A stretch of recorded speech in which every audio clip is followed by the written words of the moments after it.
So welcome to week 5, which is our last unit. Again, we're pushing on with computer ethics. This time more global, more social, more not just organization. So I want to start off with how has your definition of computer ethics changed?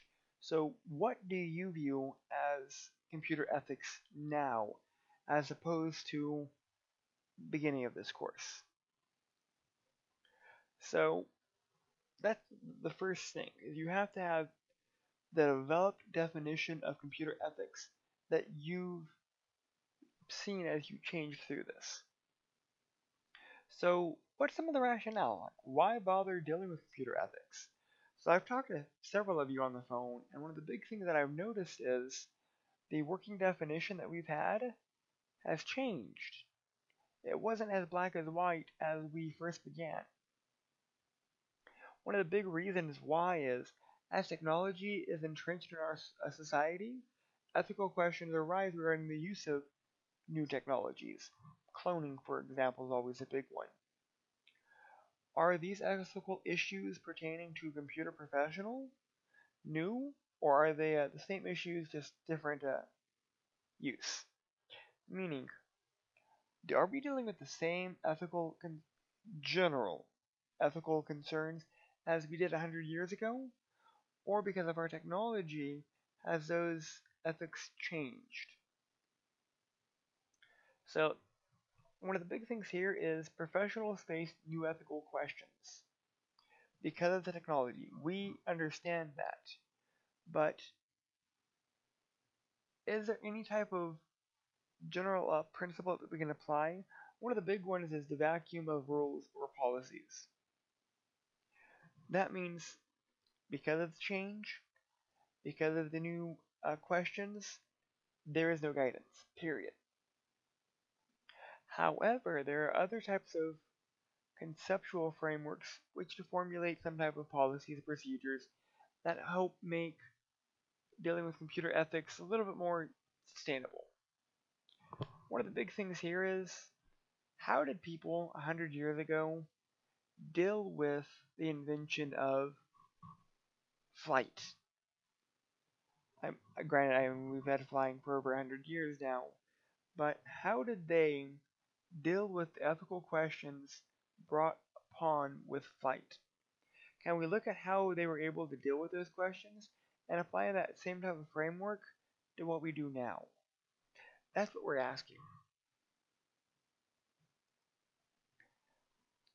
Within any type of development of anything, there's always that beginning phase. Here we talk about the computer revolution. Computing has been redefined. No longer is it just for the everyday person, or no longer is it just for specific types of people. Now it is for the everyday person. We take at least a mobile computer with us every day, our cell phones.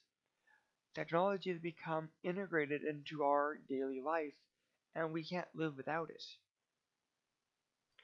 Pretty much permanentation stage.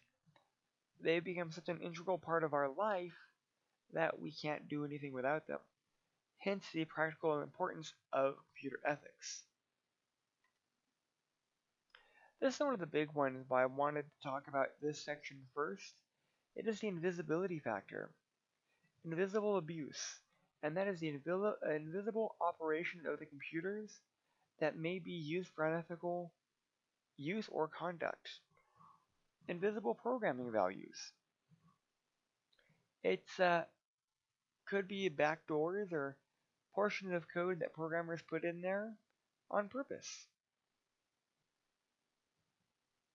It could also be that we purposely make things run slower because we don't want them to go faster. That one's a little more of a tough sell, but some major software manufacturers, that's something that they do. That way they can put out a patch or a new version that shows that their products can be sped up. The thing here is, our technology is not black and white. Our technology is just technology, and it's the people that use the technology that then changes it, and that's the issue. We talked about in our discussions this week about cyberspace, about laws, and that's a big thing. How can we have a general internet crime or cyberspace crime agreement if this is something that transcends borders, transcends continents? Is something illegal in one continent okay to do in another? That's, yes, very, very, very true. There are very few laws that are international. Child sex crime is one of the big ones. That's internationally banned. Still happens, but it's banned. So the need for a new social contract for the digital domain is becoming important. And the concerns of that is privacy issues or freedom issues, freedom of expression, freedom of thought, freedom of speech, all major issues, economical opportunities. A lot of Asian countries or Middle Eastern countries or Middle Eastern, European Eastern, Eastern Asian countries that have no concept of property rights or intellectual property or piracy. It's perfectly legal there. What about the cultural implications? And what are the implications of the newer technology and how might they affect our social contracts? And that's the big thing because as we come into this new country, we come into this new time, we're having to bring up issues of how do our technology change our culture? How does our technology change our social views? And that's a big question now. What about the responsibility regained? So there's been little progress due to no coherent concept of the subject. What I mean by that is, we use technology, sometimes illegally, and it's so our society is viewed it where you're not doing any harm. You're doing it through a computer. Cyberbullying, perfect example. Well, I only did, a post or two and no harm. Well, that's the issue is what we do online does affect people. So computer ethics should focus on the actions that lie within the control of individual moral computers and professionals. Meaning, we should be held responsible for the actions that we do for the computer, with the computer, behind the keyboard, online. The actions that we do have consequences, and as a society, we need to recognize that, and not shift or place the blame on other people. We need to take responsibility. We need to regain responsibility for the actions that we do. It is not okay for us to do something that we know is wrong. So ethical rules and judgments. They are applied in a computer context based on professional standards and a concern for the user of the computing product. Normally consists of two spheres. Ethical problems can be reasoned by analogy with other traditional ethical problems. Ethics for computer professional, that's a big one. Welfare of the user. And no organization to control membership or sanction violations. These are big items.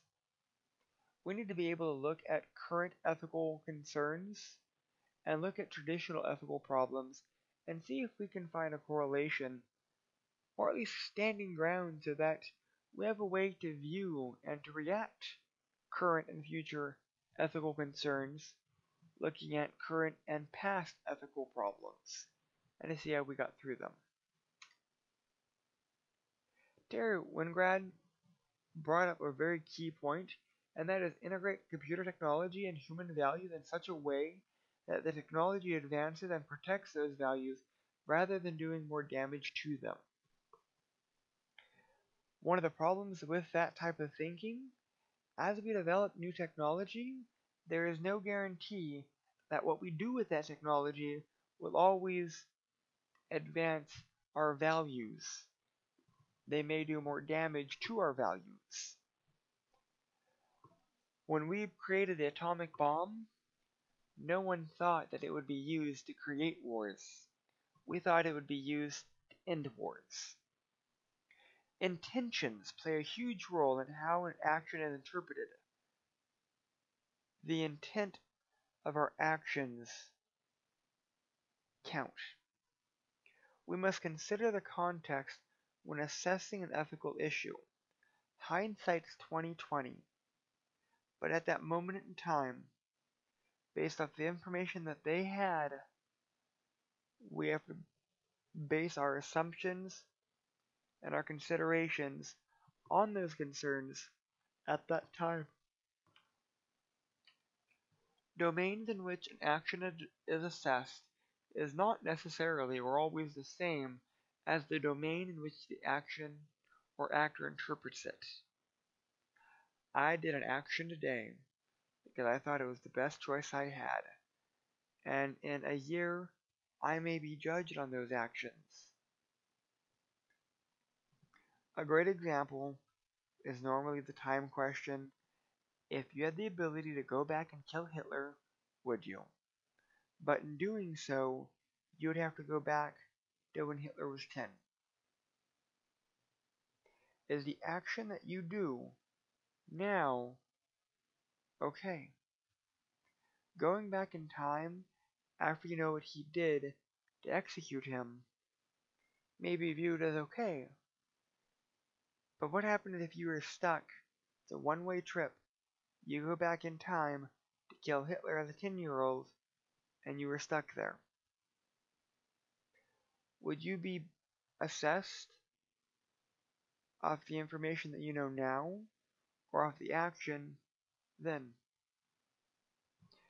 Three of the major components in dealing with ethical concerns is identifying the social and ethical issue or issues, entering into serious disclosure about the possibilities, ranking those possibilities, reviewing the likelihood of certain possibilities, and then making a decision. Lastly, the third component is taking action, based off of the ones you identified and the realistic view of possibilities of those actions.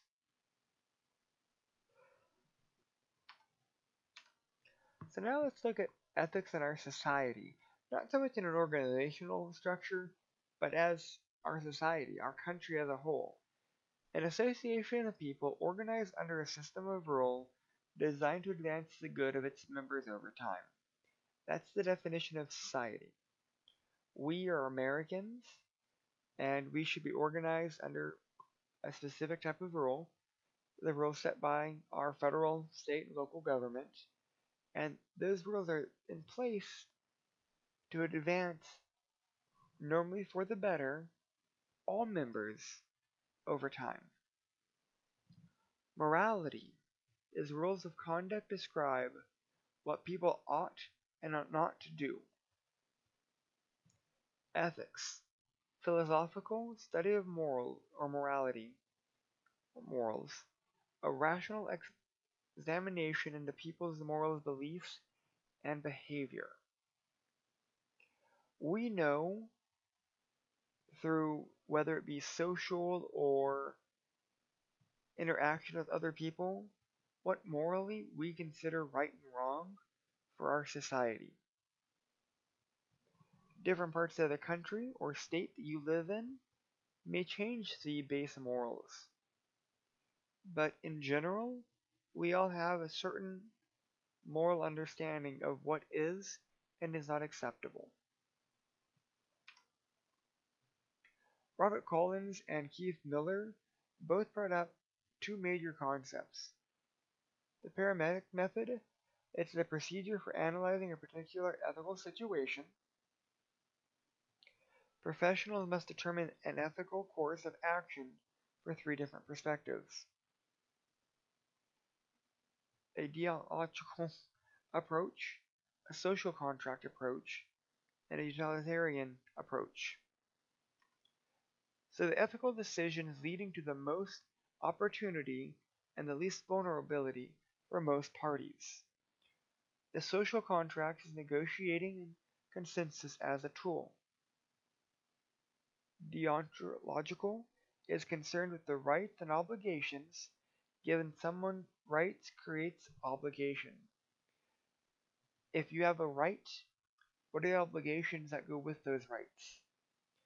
If you have the right to drive, what obligation do you have given the right to drive?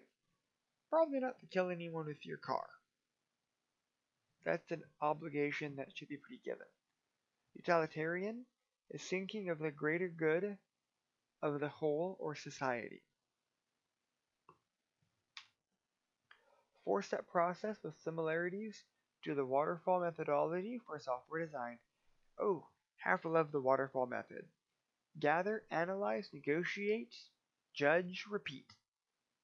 Our waterfall is one step at a time and there is no repeating a step. You have to complete all 4 steps before you start a new waterfall.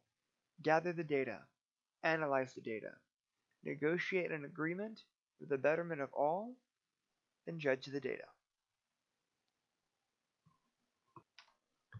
Lastly, are there professional codes of ethics? So I was able to find one big one, ACM, and the Code of Ethics and Professional Conduct through them. They have a general moral imperative, and that is to address ethical issues of honesty, individual contribution to the well-being of society, non-discrimination, property rights, intellectual property, privacy, and confidentiality. We have professional responsibilities. I will let you finish reading the rest of this. But as a member of our society, we do have a moral imperative. We have a responsibility. We have obligations to our society. And the question you have to ask is, are you doing what is morally right? Remember, moral is subjective. But can you say that you're doing your actions, and are they morally justified by you? No one can judge your moral actions. Only you can. So keep that in mind. So this is one of the first PowerPoints that I wanted to do for this chapter. It's done for here. But again, look at your definition of ethics. Look at your definition of morality. Look at your definition of obligation and responsibility. Are they related? Do they go hand in hand? Have they changed? Thank you. So in this PowerPoint, I wanted to talk about internet content and free speech issue. So information on the internet, which can be positive, it can also include things like hate speech, violence, information harmful to children or for children to view, could be of children as well. So the question arises, how much of this information should be regulated? And by who? The next question is, do filters or filtering, does that solve problems or does it create more problems? For example, I was at a contract job where I was helping implement filters of adult content, and the adult content filter happened to filter out material that was okay. And it happened to be block all adult content, and we ended up blocking all news websites because some of the news stories are classified as adult content. Not pornography, but adult content. Another one is, I live in Nevada, and so prostitution is legal in several counties. The problem arises, should we be able to research prostitution? Is that an adequate research assignment in the classroom? Do we have the ability to say that is or is not researchable? But it's not so much the content, but is the information we're looking at reliable? If we're using websites for coursework and research, is the website information reliable? And that's a huge issue. One of the big ones is Holocaust. If you look at the Holocaust, you'll find plenty of websites out there that say it never happened. And I mean, we know it did happen, so there's plenty of websites that have disinformation and that are then deemed unreliable. So how do you know if something is liable or unreliable? Big thing is research. Look into it. Don't just trust one website. Look at several. Look at the author. Next, information ownership issues. Things like illegal software copying, pirating, infringement of copyright by copying of pictures or text from web pages. Can you just take information from a web page without seeing if it's copyrighted or doing reference links back to that website? Those are big issues. Plagiarism by copying text from others when original work is expected. That is taking someone else's work and passing it on as your own. That's the issue. You can take someone else's work, but you have to give them credit. You have to do citations. You have to say, I got this work from A. Normally, you want to put it in your own words, but if you were doing a direct quote, that's perfectly okay. But again, you have to provide citations. So I guess the question becomes, how do we prevent this? How do we prevent software piracy? How do we prevent infringement or copyright violations or plagiarism? So one of the first things we have to realize is we have to think about certain key terms before we can get into bypassing them. One of the first things is, what is intellectual property? What is copyright? So intellectual property is intangible creation or creations protected by law, meaning intangible, not physical. Doesn't have to be a completed item either. It could be an idea. Within reason. That's a key thing here, is within reason. Like, you cannot patent everything in the world. You have to have some type of criteria where you can patent it. Normally is, did you have the means and opportunity to actually create the item that you're trying to protect? Next, trade secrets. Intellectual work or products belonging to a business not in a public domain. Public domain is free for use. For a great example, Pepsi or Coke. The formula for their drink is a trade secret. It belongs to the business. It's not common knowledge. And it's not in the public domain. It's kept secret. Next, copyright. And that is protecting intellectual property from copying by others for 28 years. Then it joins the public domain. Something is only protected for so long before it's public domain. Last, patent. Patent is a legal document granting owner exclusive monopoly over an invention for 17 years. So why did they do the 28 year for copyright, 17 years for patents? There's a history backed by that. That's not important for us, just recognizing that it exists. So let's look at copyright laws a little bit more in depth. Software developers, or the companies they work for, own their program. Microsoft owns Microsoft Office. Microsoft owns Windows. Google owns Google Chrome. Software buyers only own the right to use the software according to the license agreement. When you want to use a piece of software, you buy a license to use. Not a license to do whatever you want, but a license to use the software. And that's true for most software. For Linux using the GNU license agreement, That's slightly different because part of their license agreement is you can change it. But all of this is reliant on the agreement that is between the developer and the buyer of the software. No copying, resale, lending, renting, leasing, distributing is legal without the software owner's permission unless the license agreement allows you to do that. If it's freeware, the license agreement says you cannot resell it, but you can edit or change it. So all of this goes back to the owner's permission and the license agreement, and what the owner's permission has been made clear through the license agreement.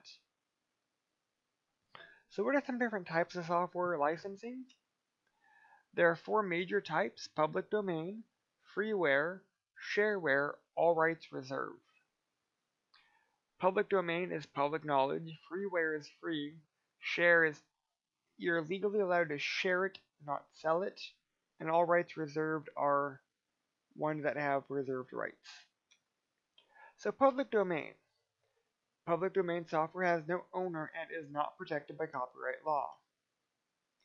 It was either created with public funds or the ownership was forfeited by the creator. You can copy. The selling is kind of weird because normally you're not allowed to sell it because it was created by public funds. If you modify it, it was still originally created by public funds. The selling is kind of weird, but you are allowed to modify it. Though normally this type of software is of poor quality or unreliable. Freeware. Freeware is copyrighted software that is licensed to be copied and distributed without charge. Freeware is free, but it is still under the owner's control. Like Netscape, or there's several other groups that are out there. You find a lot of freeware and shareware on CNET. Shareware software license allow you to use the software for a trial period. You may, after that trial period, have to pay a registration fee, or it could just be that it's free. You can't really know for sure until you double check the license agreement. Some shareware expire at certain dates. Some allow you certain times using it. So you're allowed to use this 30 times before it expires. A big thing here is, with shareware that does require licensing, sometimes the payment depends on the honor system. It's out there. If you're going to use it, buy it.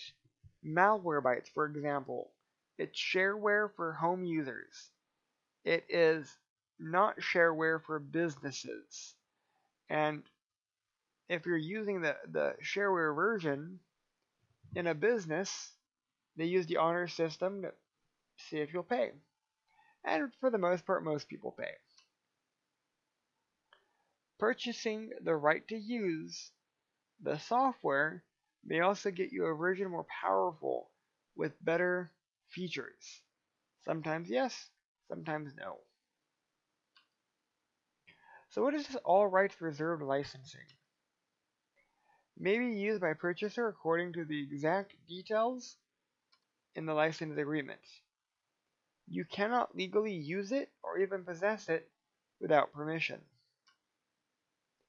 So now let's talk about software piracy. This is always a big one. So SPA, the Software Publishers Association policy for software piracy, mainly targets illegal duplication, the sale of copyrighted software, and companies that purchase single copies and then load it in multiple computers.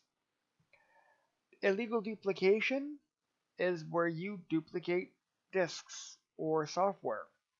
Sale of copyrighted software, I buy one copy of Windows and then I duplicate it. I sell it to hundreds of people with one key. That happens. Though another big one is companies will buy one copy of a thing of software and load it on multiple computers, even though their license only allows for one use. Normally here they rely on whistleblowers and penalties for normally PC users is 250,000 and or imprisonment for 5 years in jail. Software piracy sometimes is taken very serious, sometimes it's not. VMware takes it very serious. So system quality. What are things that we as end users want? Normally we want bug-free software, and that's normally hard to produce. We also want something that's carefully designed, developed, and tested. We want things that are generally good. Mistakes generated by computers can be far-reaching. Now, if we accidentally change a decimal place in a computer program, that may cause, millions of dollars to disappear. Accounting is a great example. Taking that third extra cent, that hundredth of a cent, and manipulating it. Over the course of a year at certain banks, that could be hundreds of millions of dollars. One big thing that we want as end users is commented and documented software and maintenance throughout the life of that software. So the question then becomes system quality and ethical concerns. When is software, systems, or services ready for release? How much work should a publisher work on it before they publish the software? The social issue is, can people trust the quality of software, system, service, and data from organizations? The political issue, should Congress or industry develop standards for software, hardware, and data quality? Those are three major issues when we talk about system quality.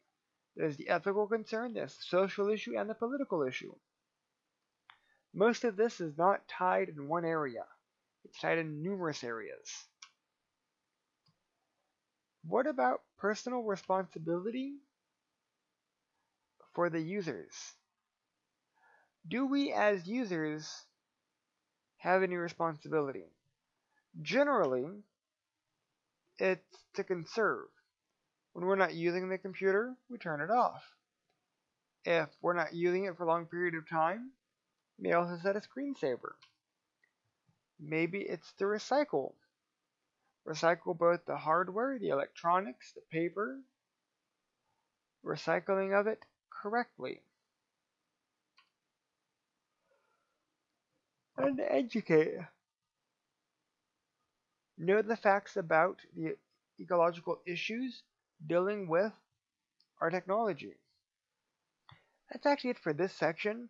This one has covered so much material with piracy and computer use systems that I thought this would be a very great one to go over at least.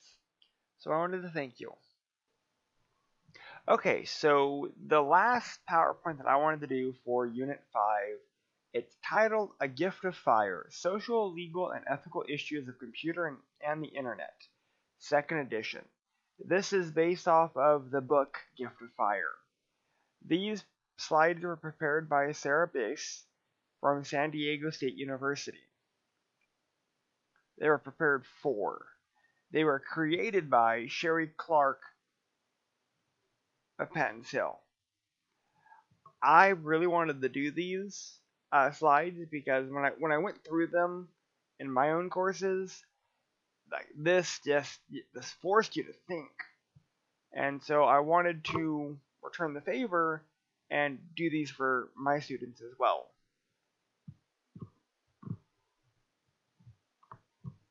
So without further ado, professional and ethics and responsibilities. So we're going to be looking at ethics, guidelines, and we're going to end with some cases. And the cases are the big ones because cases are very subjective. People think that their morals are black and white, but it's wrong to still. That's a very common one. So if you have a hungry family, would you not still food to feed your family? I mean, those are the types of the cases that we have to start thinking about. Are are are our ethics situational? Would you do the things that you say when no one else is looking? That was a big theme for a gift of fire. So let's look at professional ethics. They can be any professional, medical, legal, accounting. Accounting are a big one because it's really easy to hide fraud. Computer, technology, engineers, security, professional level professionals are growing. And so are the ethical concerns that they're faced with. And we have to recognize that. So the question I have is, what are the special responsibilities of these professionals? What is a responsibility for a legal person? What is a responsibility for an accounting person? Or medical? Or computer/technology? Think about that. Write it down. Computer ethics. Again, special responsibilities facing computer professionals and users. And the general guideline from 10 years ago was maintaining the relationship with and the responsibility towards customers, client, coworkers, employees, employers. Making critical decisions that have significant consequences for many people. Lastly, determining how to manage, select, and use computers in a professional setting. That definition has changed. Not a whole lot, but it has changed some. So the question I have, describe an ethical scenario for one or all of the categories above. Maintaining a relationship with and responsibility towards customers, clients, coworkers, employees, and employers. What's an ethical scenario that you might be faced with there? Again, write it down. Think about it. Do the right thing. What does that mean? Normally, we define that as behaving ethically includes being honest, keeping promises, doing your job well, not stealing. But are there other behaviors? What are other behaviors that we as a society normally consider doing the right thing? Is doing the right thing always the best thing? Is it always the easiest thing? Ethical views, which we already talked about, that deontological. Again, the emphasis is on duty and absolute rule. Rules should be applied to everyone. Use logic or reason to determine what is good. Treat people as an ends, not a means. Describe the rules that follow deontological decision making that apply to school or work. Can you find them? Again, take the time to write these down. You'll be surprised if you rewatch this video lecture, the different answers that you may come up with after thinking about it. Consequentialists, including utilitarianism, strives to increase utility that which satisfies a person's need and strives value, again here, the greater good. Consider the consequences for all affected people, not just everyone, but all affected people. What rules follow them? Again, apply that to work or school. See if you can. Compare them to deontologists. See what happens. So, consequentialists, their rule of utilitarianism, choose rules or guidelines for behavior that generally increase utility. Act utilitarianism also analyzes each action to determine if it increases utility. Problem with that is it's more time on the analyzing of each action than it spends on acting. What are some problems with this? Can you see any problems with this? What about ethical views and the views for natural rights? And that is, we deliver certain rights from nature of humanity. This focuses on the process by which people interact. Respect the fundamental rights of others, including life, liberty, and property. Why not pursuit of happiness? Our Constitution is slightly based off of our natural rights, and that is we are all given specific rights for being human, and no one has the right to remove your rights. Describe an ethical scenario that use of a computer system and tell what rights that people involved may have. We've encountered a big one at my day job, and that is the freedom of information. People have the right to access any information that they deem appropriate, but we've seen an increase in pornography, an increase in hate speech, and so the school started filtering out hate speech and pornography. And there's been feedback saying that we need this. The school is countered with, give a justification, and if it's a solid justification, we'll unblock. But we need a justification first. So going back with the ethical views, how do we reach the right decision? Is there a formula? Is there specific considerations or trade-offs?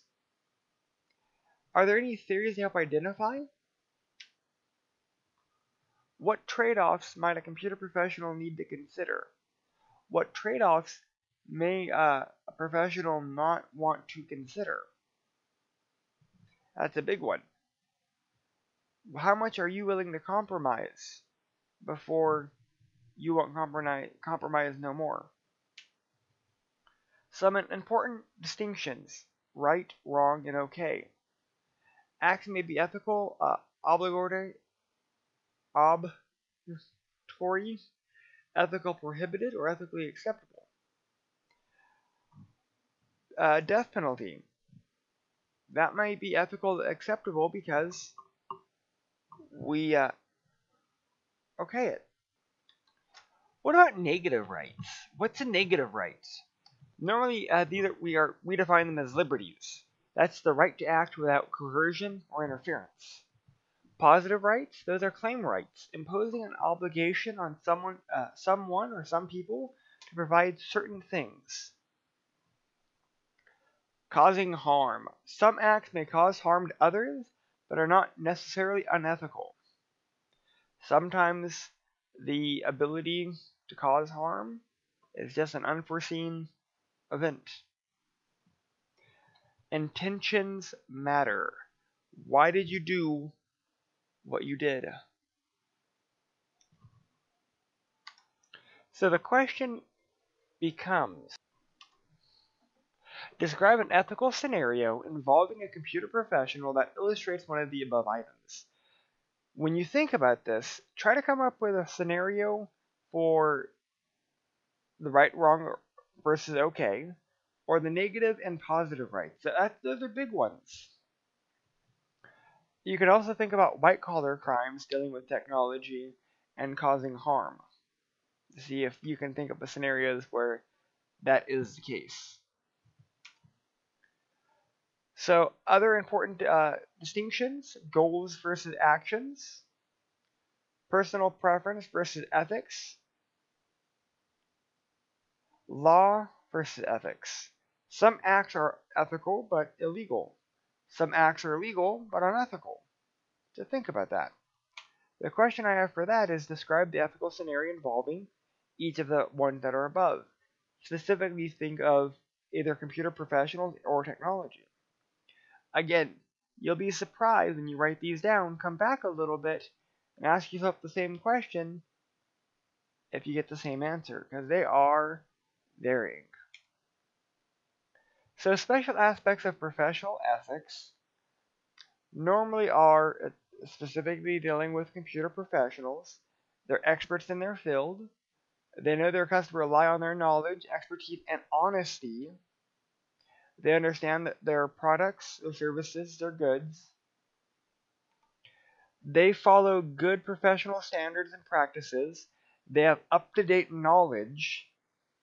And they're educated, willing to educate, and are educated. So that's a big one. So again, the question is, recall a computer professional who demonstrated some of these characteristics. When was the last time you seen a good person?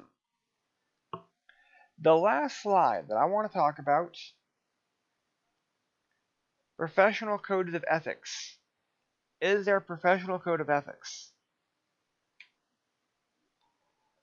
Think about, how does a software engineer learn to be ethical? Or do they? That's all I had for this week. I hope that this was a nice large collection of slides targeting professional ethics responsibilities more for the social and global aspect of things. I wanted to thank you guys and I hope you guys have a great day. Okay, so I wanted to discuss some follow-up items. One of the first things is our APA formatting and citation. That goes for both our IPs and our discussions. Remember that we have to do all of our work according to the APA manual. So if you're not sure how to do that, go online. You can type in APA formatting. If you don't want to look it up online, you can go to any of the tutorial services. We have a writing, we have a library service. They can give you additional resources on how to do APA formatting. That's important. That's not going away. In discussions, same thing. We have to be doing our citations in our discussions, because one of the big things is, for our citations, we're building off of other people's works. So it's a way for us to verify what we're claiming is supported by the literature. So when I say something at the sky is blue, you can take my word for it, or if I provide a citation, you can take an expert's word for it, and then I build off of that. So it just kind of increases your credibility. We should be at least citing in every post, or as much as possible, because again, we're trying to link what we've done back to the literature. Same thing in our IPs. Every paragraph should be tied to a source. Every paragraph is an idea, and every idea we need to have support within the literature. And I know at this level it's not that big of an issue, but you want to get in the habit of doing that, so when you start doing higher level work, it's second nature. Also, length. We don't need posts that are great job. I mean, don't get me wrong, it does add to it, but when I start grading for posts, I'm not doing full credit for those that have 3 posts and 2 of them are great jobs. I don't count the great jobs as a post. For our discussion board, I'm looking for 3 solid responses with citations. For our papers, I'm looking for 3 pages of content with citations. So what I mean by content is, that's 3 papers on topic. That's not a cover page, that's not your reference page, that's 3 content pages. 2 if you're really good, but I'm really looking for 3. If you're doing diagrams totally are okay, as long as you're doing them within APA formatting. Lastly, grading. Again, I grade heavily off of attempt, like if you're putting an effort into it. Like if you did 2 pages and you did a few citations, and I could see that you were making an effort, I'll meet you. But if you post once, or you did a page and a half with 1 citation, that really isn't you making an effort. If you get stuck, don't get me wrong, some people a page is a lot. If you get stuck, you have plenty of resources to bolster up your paper. You can contact me, I'll help you. If you don't want to contact me, we have a writing center, we have a tutorial center, we have plenty of help for you to get. If you need tutoring, there's a lot of tutoring out there. And again, provided from the school. All you have to do is say something. For our tutorial lab, we have tutorial services for SQL, we have tutorial services for database, we have tutorial services for math, English, writing, research, library services. I mean, we have a great amount of tutorial services. If we don't offer tutoring in a specific area, you can ask for it specifically, and they will find tutors for you. So you cannot get tutoring because you can. If you ask for help, the school will get it. If you cannot get it from the school, there's other help. I will sit down with you. I will do as much as I can with you if you need one-on-one. If you need tutoring and you don't get tutoring, that's not a failure on my part. That's not a failure on the school's part. That's only a failure on your part, because there's plenty of opportunities there. You have my number, you have my email, you have 2 emails from me, you have my cell phone number, you have plenty of ways to get a hold of me if you need help. And again, if you don't capitalize on help and you need help, that's on you. Because there's plenty of help out there. All you have to do is say something. Thank you.